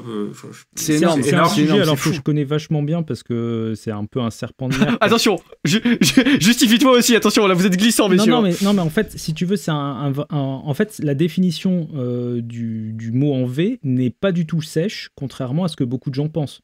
C'est-à-dire qu'elle est changeante. Il y a eu dernièrement, mais genre, quand je dis dernièrement, c'est il y a 10 jours, des débats à l'Assemblée sur faut-il redéfinir le consentement, faut-il redéfinir la notion de entre guillemets devoir conjugal. En gros, il y a eu une proposition de loi qui traîne, je crois qu'elle n'a pas encore été votée, d'une députée LFI qui voudrait supposer que quand il y a mariage, il n'y a pas nécessairement un a priori de consentement, ce qui en gros veut dire que du point de vue de la loi, une fois que ce truc-là serait passé, globalement, on ne pourrait pas partir du principe que a priori, votre femme et vous êtes plutôt d'accord pour éventuellement avoir des relations intimes. En gros, c'est comme si, littéralement, c'était à chaque fois une découverte de la personne de zéro. Il faudrait contractualiser à chaque fois. Voilà, donc voilà. Le truc est, c'est vraiment une pente glissante, il faut partir très très loin. C'est très très lunaire pour le coup. Mais du coup, pour reboucler avec ce que je disais, c'est qu'en fait, ma vision, c'est que... Donc, c'est comme je disais tout à l'heure, le viol, c'est un tabou caché en pleine lumière. C'est-à-dire que justement, tu vois, on fait plein de choses autour de ça, etc. Mais in fine, il y en a énormément pas chaque année. Mais in fine, les femmes du quotidien, on va dire, parce que le MeToo, tu vois, ça, qu'est-ce que c'est vraiment quelques personnes. Combien d'actrices et combien d'acteurs, tu vois, par an, c'est des centaines sur, on a dit, tu vois, 30 000. Et en fait, les personnes du quotidien qui sont victimes de ça, elles vont toujours avoir autant de mal à aller devant la police, à aller devant la justice. Tout ça pour, in fine, si jamais elles font tout ça et elles subissent l'humiliation et toute la procédure judiciaire, pour au final que le mec soit condamné à du sursis ou pas grand-chose. Tu vois, et en fait, ça, c'est dans mon roman, en fait, je le mets au volume maximum, en mode allons-y à fond. Légalisons, et pour que ça crée pas une société chaotique, on va faire en sorte que les victimes juste s'en rendent pas compte, tu vois, que pas vu pas pris. Donc tu vois, c'est une manière vraiment un peu de mettre les pieds dans le plat d'une manière un peu différente, tu vois. Parce que par exemple, tu vois, justement, tu parlais, on essaie de redéfinir le consentement. Des fois, tu vois, on va parler de viol, mais en fait dedans on va mettre les agressions, les sifflements dans la rue, etc. Mais en fait tout ça, ça participe à brouiller en fait le vrai problème, tu vois, des viols, on va dire, tels qu'ils sont définis juridiquement. Parce que tu vois, quand tu as des associations qui mettent l'accent justement sur des choses qui sont un peu farfelues, on peut se demander si est-ce qu'elles font pas un travail justement pour flouter la définition et pour empêcher que ça soit qu'il y ait une vraie punition derrière et que ce soit traité, tu vois. Parce que si tu regardes bien, c'est un problème tellement grand, tu pourrais te poser la question, est-ce qu'on peut réellement faire quelque chose? Donc autant le cacher, tu vois. c'est la grande question. Après, tu rejoins la grande question du mal dans l'être humain, qui est une question. Je vais pas encore parler de la Bible, sinon les gens vont péter un plomb. Mais tu vois, on a reçu Patrice Jean ici, et c'est une grande question qui traverse aussi certains de ses romans, notamment le parti d'Edgar Winger dont j'avais parlé. La question en fait des pentes glissantes, des bas instincts, des choses qui en fait font que l'homme est l'homme. Et d'ailleurs, on n'a pas parlé mais ça peut être considéré comme de la SF, je pense, de Orange Mécanique. Enfin, l'Orange Mécanique. Orange Mécanique, là, effectivement, si tu le ramènes sous cet angle-là, c'est un peu, tu vois, c'est une version un peu pareille. C'est vrai que j'adore Orange Mécanique, que j'avais découvert surtout avec la version de Kubrick. Et quand tu lis le bouquin, comme tout le monde. Et le bouquin, en fait, ils sont vraiment excellents tous les deux. Il est incroyable, le bouquin. Le bouquin, il est incroyable. En fait, moi, parce que faut expliquer aux gens qui nous écoutent et qui l'ont pas lu, mais le bouquin, il est en fait, comment on dit, il est en fait écrit dans un espèce d'argot qui s'appelle le Natsat, qui est l'argot que parle le narrateur.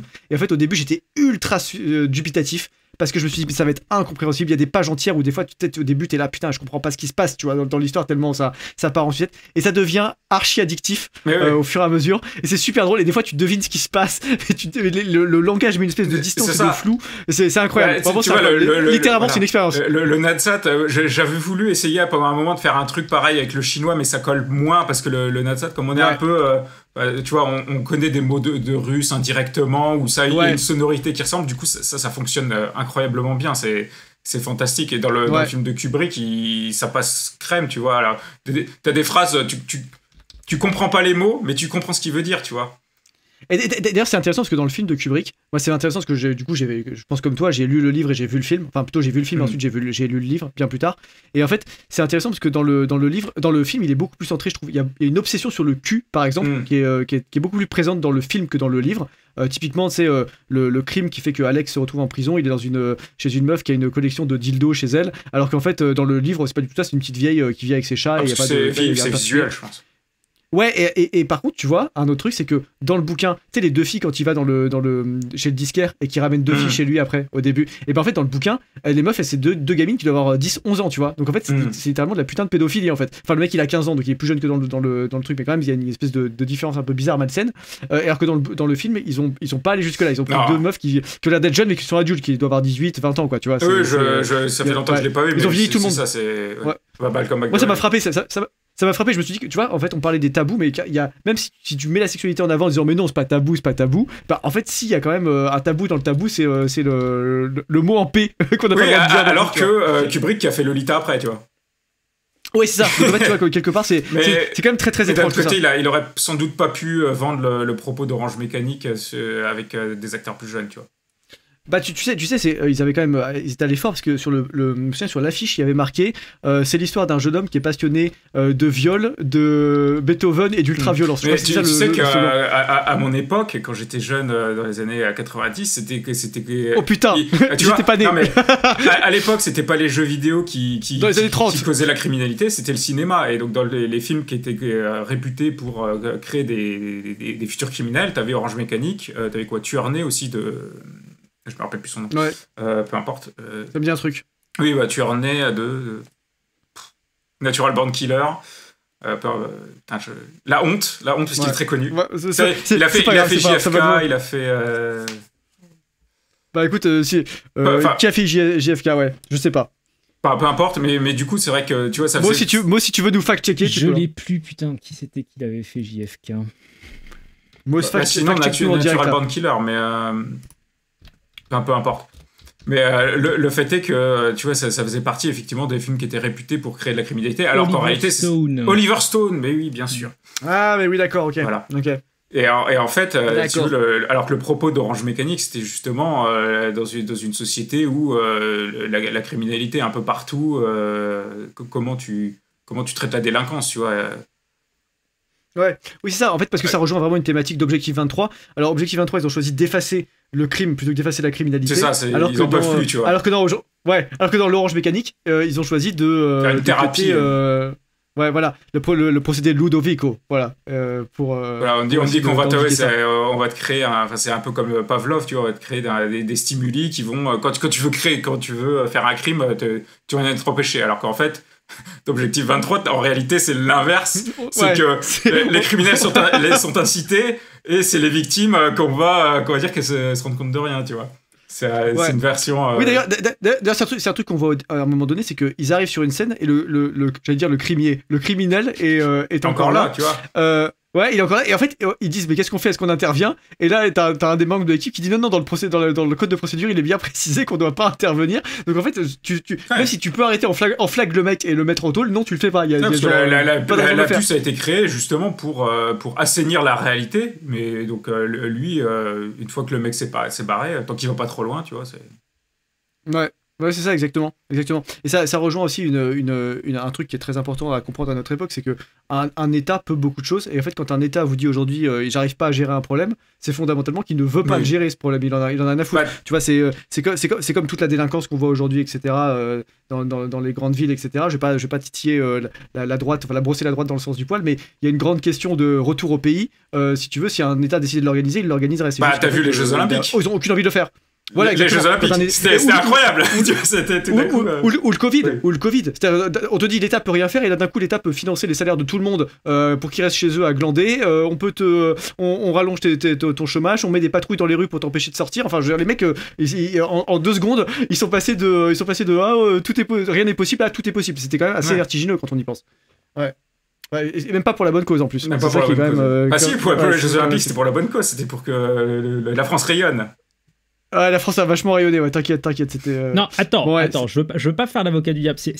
Même moi, je pensais pas devoir dire ça un jour, mais j'ai trouvé... Ah non, pas toi, que quand pas même, aujourd'hui, pas maintenant. Globalement, en termes d'organisation et de gestion et de préparation et tout, il y a eu plutôt moins de chaos que ce que la plupart des gens s'attendaient à avoir. Mais justement, ça revient à ce qu'on est en train de dire, c'est que quand ils ont mis les moyens, tout d'un coup, ça a marché, en fait. Les rues étaient propres, il n'y avait pas de criminalité...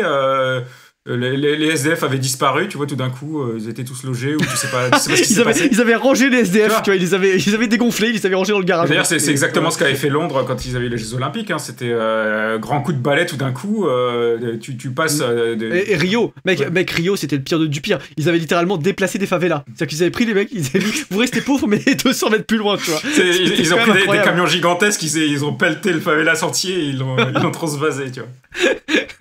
Putain, mais quel enfer! Mais on en rigole, mais quel enfer! Bah ouais, mais tu vois, ça montre bien que, effectivement, quand un État veut faire quelque chose, il y arrive, tu vois. Ouais, c'est quand même c'est super intéressant. Bon, en tout cas, moi, c'est une question que j'ai envie de te poser un peu, Aurélien.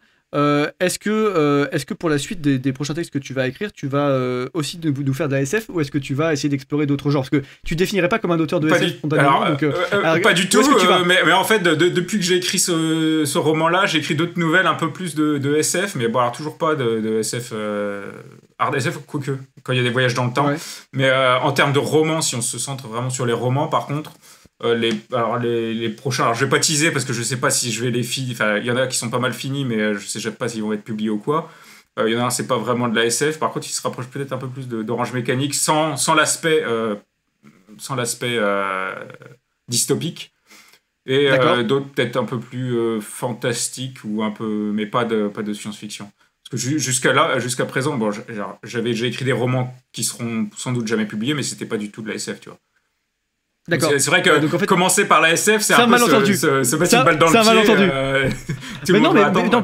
Non, mais moi je trouve ça super intéressant. Je trouve que la SF est un peu cousine quand même de la philosophie, en fait. Alors, je sais que c'est un peu punk de dire ça, parce qu'il y a un peu SF et SF quand même.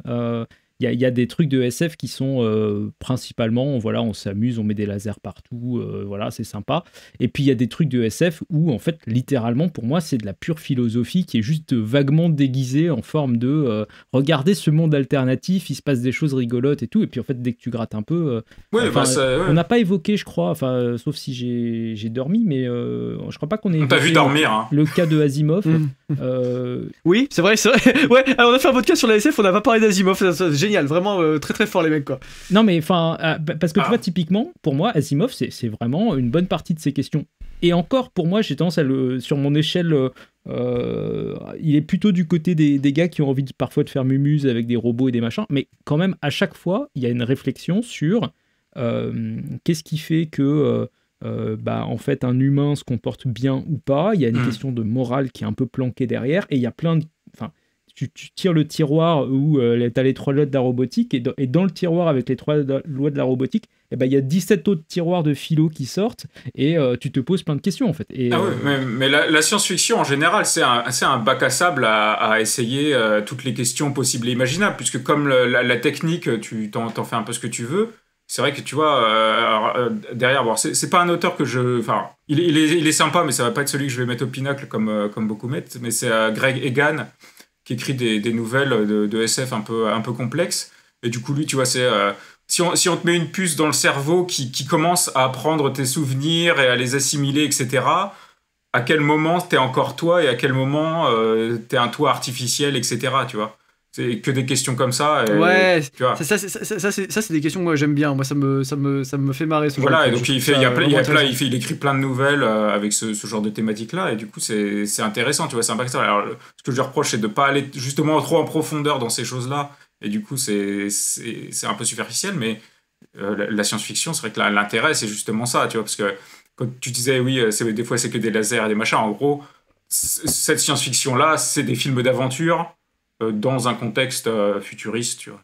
Star Wars, c'est plutôt le récit héroïque. C'est même censé se passer, se passer dans le passé en plus, Star Wars. C'est ça qui est incroyable. Ouais. Quand on penserait à Einstein. Ouais, quand on penserait à Einstein, ouais. Au passage, tiens, du coup, toi, le hussard, peut-être tu peux nous donner ton point de vue d'éditeur, parce que, moi, de mon point de vue, c'est pas du tout évident de passer du roman à la science-fiction. Je pense que c'est pas forcément la même manière de percevoir le texte, etc. Toi, côté éditeur, ça t'a posé des questions supplémentaires. Tu t'es posé des questions que tu te poserais pas d'habitude, de vraisemblance, est-ce que c'est trop futuriste, est-ce que c'est pas assez futuriste, des choses comme ça. Tu t'es retrouvé à te dire, tiens, mais moi, en tant que lecteur, qu'est-ce que ça veut dire pour moi et tout ça? Ou au contraire, ça a été un peu un roman comme un autre roman, et en fait, le genre, ça compte pas tellement. Dans ton travail d'éditeur, c'est intéressant. Il y a deux choses. Justement, dans un travail d'éditeur, il y a deux aspects. Il y a deux aspects qu'il faut bien différencier. Il y a un aspect, je dirais, commercial, qui est un aspect en fait de réception du texte. Et en fait, là, tu te dis, en fait, c'est un peu naïf, mais tu te dis, de la SF, c'est un sujet quand même qui parle aux gens parce que ça évoque tout un univers de films, tout un univers graphique, etc. C'est comme la fantasy. Et en fait, c'est des choses qui sont normalement assez faciles à mettre en avant et qui suscitent un intérêt populaire et sont en fait bien pour lancer un auteur. Et en même temps, c'est des choses qui peuvent t'enfermer dans un genre, notamment en France en fait, et c'est malheureux. Moi, c'est quelque chose que je réfute complètement, bien sûr, hein. Mais tu vois, par exemple, on n'imaginerait pas quelqu'un qui aurait le prix Goncourt pour un roman de SF, tu vois. En France, ça semble. Je sens quand même sortir là le contre-exemple, voilà. Mais en fait, si tu veux, globalement, je parle d'une tendance générale. On aurait du mal à donner, par exemple, le prix Goncourt aussi à un roman policier. Enfin, toutes ces choses-là peuvent se faire, mais c'est vraiment à la marge avec des choses qui s'assument pas tellement en tant que SF, etc., etc. Et donc y a cet aspect-là. Après, l'aspect sur le travail du texte, c'est l'autre aspect de travail d'éditeur, c'est l'aspect vraiment édito, de travail sur le texte, de travail sur la langue, de travail de stylistique, etc. En fait, la SF, c'est intéressant parce qu'en fait, chaque texte, qu'il soit de SF ou non, dicte normalement un travail sur la langue différent. C'est ça qui est fort. Parce qu'il y a la sensibilité de l'auteur, il y a sa façon d'écrire, il y a aussi ce qu'il veut dire du monde dans sa façon d'écrire. Tout à l'heure, on parlait du côté un peu épuiser le réel, arriver à faire une narration qui soit finalement très crue, mais en même temps très technique, très limpide. Avec, il y a des notes de bas de page dans Objectif 23, donc ce côté un peu rentrer dans les détails, renvoyer comment dit-on, le lecteur à des détails, etc. C'est des choses qui ont été intéressantes à travailler parce qu'il y a une forme d'innovation là-dedans. Et pour un gars qui a un peu roulé sa bosse en littérature, c'est toujours stimulant de faire ça. Et là, l'enjeu, c'est d'arriver à faire en sorte que ça coule bien, que ce soit agréable à lire aussi pour le lecteur et que voilà, il s'y perde pas. C'est-à-dire qu'on plaise à la personne chevronnée et au néophyte, c'est toujours un peu le grand écart. Je dirais pas qu'il y a des questions de ce point de vue-là propres à la SF. Tu vois, c'est vraiment c'est un travail sur la langue qui est en fait celui que tu pourrais faire pour d'autres textes aussi, mais bon, c'est ça aussi qui rend le boulot passionnant quoi qu'il arrive, tu vois. D'ailleurs, en termes de marché, tu vois, le premier aspect, le côté trouver un lectorat, qui est un vrai problème d'éditeur, en fait. On se pose tous cette question et d'auteur aussi, parce que un auteur qui veut se faire publier, c'est pas un auteur qui veut pas être lu, tu vois. C'est un moment, faut être cohérent, quoi. Mais du coup, comment toi, c'est la première fois que tu sors de la SF dans ta maison d'édition. c'est pas... Ouais. Enfin, peut-être... Est-ce que ton public, il a réagi un peu différemment? Est-ce que tu as des gens qui t'ont dit écoute, moi je trouve que la littérature, c'est ceci, cela, et c'est pas de la SF? Enfin, est-ce que tu as eu des réactions un peu violentes là-dessus ou pas du tout? Non, pas du tout. Vraiment, ça pas du tout. Parce que je pense que, de toute façon, cette distinction très boumeuse entre la grande littérature et la petite littérature, la grande étant collection blanche, Gallimard, sur des histoires de mœurs, et la petite étant la SF, la fantasy, le polar, le thriller, tout ce que tu veux, je pense qu'elle n'a déjà plus de raison d'être dans la jeune génération, et elle a plus de raison d'être dans le pays réel, si je peux dire, c'est-à-dire chez les gens du quotidien, si tu veux. Donc ça, déjà, j'ai vraiment rien eu là-dessus. Et s'il devait exister des gens qui disaient ça, ils seraient pas abonnés au Hussard. Je les aurais fait fuir depuis longtemps avec une approche très plurielle de la littérature. Et je crois pas que ce soit de toute façon souhaitable que ces gens-là... c'est des gens qui enferment la littérature dans une bouteille de formol, et c'est pas du tout la vision que j'en ai, et en fait je n'ai pas grand chose à voir avec ces gens-là. Non, ça a été bien reçu. Moi j'ai vu plein de commentaires sous la vidéo de gens qui encourageaient la démarche, qui trouvaient que c'était intéressant, que ça les faisait réfléchir, etc. C'est vrai qu'en fait l'histoire des pucées, elle soulève en même temps plein de questions, parce que c'est l'élément central du roman. On a envie de dire, oui mais attends, dans le cas d'un meurtre, comment ça se passe, ou alors oui, si jamais quelqu'un voit quelqu'un d'autre en train de faire un crime, comment ça se passe, et si jamais quelqu'un fait un crime en plein air et qu'il y a 500 000 personnes qui l'ont vu faire ce crime, comment ça se passe, etc. Ça donne du boulot. Ouais, voilà, mais c'est des choses qui sont expliquées dans le bouquin, c'est vraiment littéralement calculé dans le bouquin. Mais par contre, évidemment, quand tu l'entends au début, tu te dis bah c'est pas crédible, etc. Sauf que le bouquin, en fait, c'est sa force, c'est qu'il te le rend crédible. En fait, il te montre comment ça pourrait vraiment être appliqué. Et je crois que ça, c'est une des grandes forces du bouquin, et c'est ce qui rapproche un peu de la hard SF, justement, c'est ce côté vraiment, on voit comment concrètement ça se passe, c'est pas juste une suspension absolue. Voilà. Oui, c'est vraiment juste de ce côté-là seulement, tu vois. Voilà. Mais après, pour le lectorat, tu vois, t'avais déjà sorti de la fantasy avec l'Hydre, donc je pense, tu vois, ils sont habitués à ce que ce soit un peu plus large que... Puis même Pays Réel, on pourrait dire que c'est de l'anticipation. Donc c'est même pas d'une manière, on pourrait le raccrocher. C'en est, oui. Tu vois, ça se passe dans le futur, 2040, je sais pas quoi. Non, c'est jamais dit clairement, mais ça se passe plutôt dans les années 2060. C'est jamais dit clairement. Là, c'est de la science-fiction pure. Ouais, c'est ça, exactement. Non, mais en fait, si tu veux, la logique qui est dedans, c'est que ils font référence à des choses de la génération de leurs grands-parents comme étant des choses que nous, on a connues aujourd'hui. C'est dans Pays Réel. Mais c'est très, très discret. Et donc, en fait, tu sais jamais vraiment si t'es en 2040, 2050, 2060, 2080, tu sais jamais vraiment. Et il n'y a rien dans le roman qui permet de le situer précisément, et c'était volontaire, justement, parce que moi, je crains la péremption de ce point de vue-là. Tu vois, en SF, c'est un problème récurrent, c'est en fait, c'est passé, ça s'est pas passé comme ça, et du coup, le bouquin, entre guillemets, se retrouve décrédibilisé, alors que c'est un argument d'imbécile. Regardez, 1984, hein, on est en 2025, ça s'est toujours pas passé. Bah si ça s'est passé, ça s'appelait le stalinisme, enculé, tu vois. Ouais, c'était pas à Londres, voilà, c'est la seule différence. Bon bah messieurs, c'était un plaisir de vous entendre.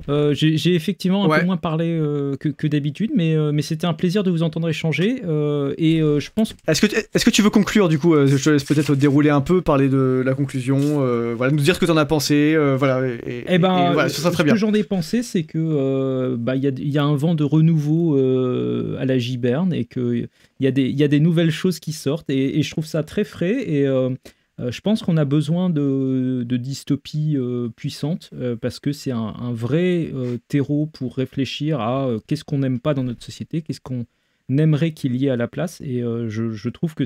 moi, je considère que ça ne peut apporter que du bon, en fait, d'avoir des gens qui se demandent ce qu'ils détestent dans le monde, ce qu'ils aimeraient changer, etc. Je dirais même que, de ce point de vue-là, la dystopie est peut-être... un art poétique, politique de droite, parce que j'ai l'impression que la plupart des dystopies, c'est un peu des écrits de gens qui sont paniqués par la montée du totalitarisme. La take de bâtard, parce que tout le monde va lui dire oui mais 1984, Orwell il était socialiste, tu vois, les imbéciles habituels, si tu veux, ça va être terrible.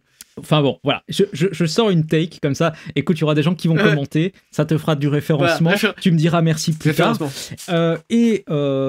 Une autre invitation que j'ai, parce que voilà, je vais quand même faire un petit peu ma publicité, aussi, bien sûr, vas-y. En passant, c'est j'ai envie de vous inviter aussi, vous deux, parce que vous allez forcément en recevoir un exemplaire à un moment donné, c'est pas possible autrement, mais aussi tous les gens qui nous écoutent, à vous échapper du sordide du monde ordinaire, non pas par la dystopie, mais par l'utopie, par le rêve, par le beau, par l'esthétique, par Roger Scruton.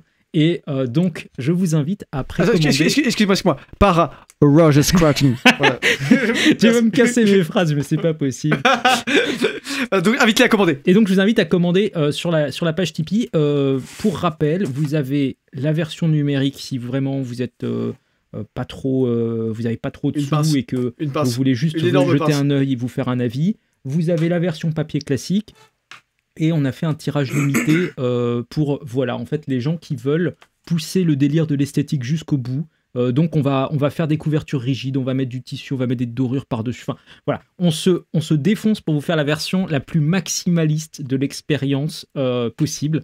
Je pense. Il en reste de ces exemplaires-là. Ouais, il en reste quelques-uns, mais on n'en a mis pas beaucoup. Ça va être un tirage hors commerce. Grouillez-vous, c'est ça qu'il faut dire aux gens.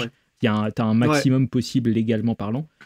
Ils sont numérotés ou pas ? On va les numéroter et enfin vraiment on va faire tout ce qu'il faut pour que ce soit vraiment top. Donc tout ça pour dire à vous de jouer, allez-y, récupérez ces livres, cultivez-vous sur le cas Roger Scruton, allez regarder son petit documentaire sur pourquoi le beau est important. Parce que je trouve que ça manque un peu à droite. Voilà, cette espèce de réflexion sur l'esthétique, le beau, tout ça. Et c'est aussi une forme de critique de la laideur contemporaine, du brutalisme et de tout l'art moderne et tout ce qu'on voit dans notre société qui nous déplaît. Voilà. Très intéressant. Ouais, très intéressant. Bah écoute, franchement, ça fait envie. Et tu ramènes Roger Scruton quand tu veux pour un podcast, hein, si tu veux. Il parle pas français. Et il est décédé depuis 2020, mais... donc il ne parle pas français. Putain, tu m'as pas répondu à la question. Putain, mais oui. Ah si, il parle français. Il est sorti avec une Française pendant de très nombreuses années, qui a été sa première femme. Ils ont fini par divorcer, je crois, mais ils ont passé un certain nombre d'années ensemble. Et il a un français de très très bon niveau. Il met des tas de références en français d'ailleurs dans ses bouquins. Il connaît tous les penseurs français sur le bout des doigts, tous les Sartre, les Derrida, les Deleuze, tous ces gens-là. Est-ce qu'il nous vient d'Afghanistan ? Est-ce qu'il a lu Victor Hugo sur le bout des doigts dans le bateau en venant ? Écoute, je crois pas qu'il ait lu Victor Hugo sur le bout des doigts. Enfin, j'en sais rien. Il a dû lire Victor Hugo quand même par curiosité. Mais je sais pas s'il le connaissait par cœur en fait. Par contre, non, mais il était vraiment très francophile. Il était, en fait, sa première, au départ, il était parti pour être marxiste et son premier choc, ça a été mai 68 en France quand il s'est retrouvé à Paris entre une rangée de CRS et une rangée de petits débiles qui balançaient des pavés pour détruire tout ce qui ressemblait à de l'ordre. Voilà. Il était vacciné. En fait, il s'est retrouvé entre une rangée de débiles de droite et une rangée de débiles de gauche, en fait, si tu résumes bien. C'est un peu ça. Et donc ça, c'est sa première réflexion sur le conservatisme. C'est né de ça. Et la deuxième qu'il a eue bien plus tard, c'est à Prague, après la fameuse charte 77, quand il y a eu des manifs entre... fin des années 70, tout début des années 80, et ça a été très, très compliqué pour les Pragois. Bref, voilà, tout ça pour dire que nous sommes très chers dans le cœur de Roger Scruton, et donc, à ce titre, nous devons de lire ses œuvres quand même, parce que ce n'est pas juste un British qui connaissait rien à la France. Après un perfide Albion. C'était vraiment un type très cultivé qui connaissait très très bien notre culture à nous, en fait. Bon, du coup, je vais me rattraper. Si tu veux inviter un jour Théodore Dalrymple pour un podcast, ce sera avec plaisir. Ça, c'est possible. On peut essayer. Ouais. Il est encore vivant et il parle français, donc c'est bien. Ouais, c'est ça. Et après, il parle français, mais il a un accent en plus, ça peut être drôle. Donc, tu vois, parce qu'il y a l'aspect podcast, il y a l'aspect accent, ça peut être sympa. Et on peut même inviter sa femme, peut-être, qui a un caractère bien trempé et qui est tout à fait française. Ah d'accord, ok. Donc c'est un point commun sur tous les apparemment. Est-ce que Thomas Sowell a une girlfriend en France aussi? Pas que je sache. Pas encore, ouais. Bon, bah écoutez, messieurs, ça aurait été vraiment un plaisir en tout cas de discuter avec vous. Bah, vous connaissez les adresses habituelles, hein, Carmin, la Giberne. Moi, est-ce que tu veux renvoyer les gens vers tes réseaux? Oui, tout à fait. Alors déjà, premièrement, achetez Objectif 23 tout de suite après le podcast. Hein. Et si vous voulez continuer à soutenir un auteur, un futur grand auteur français, vous pouvez me suivre sur mon Substack. Donc l'adresse c'est aurelienc tout attaché .substack.com. Et sinon sur Instagram @aurelienauteur tout attaché. Ouais, ou sur Twitter aussi. Twitter. Alors Twitter c'est Aurélien_auteur avec majuscule à Aurélien et auteur. Attention, je crois que ça fait une différence. Ouais, je crois, mais les gens vont trouver dans tous les cas parce que c'est la même photo sur voilà, Twitter, c'est ça, vous pouvez pas rater. Et sur le site de la Giberne, c'est la même photo voilà, du pour gars. que les gens soient pas perturbés, voilà. Voilà, la même photo en noir et blanc. Donc vous êtes bon, vous pouvez pas vous rater. Bon, bah en tout cas, ça aurait été un plaisir. Et puis, bah, plaisir on se partagé. retrouve bientôt pour de nouvelles aventures. À très vite. J'ai envie de dire bonne semaine à tous.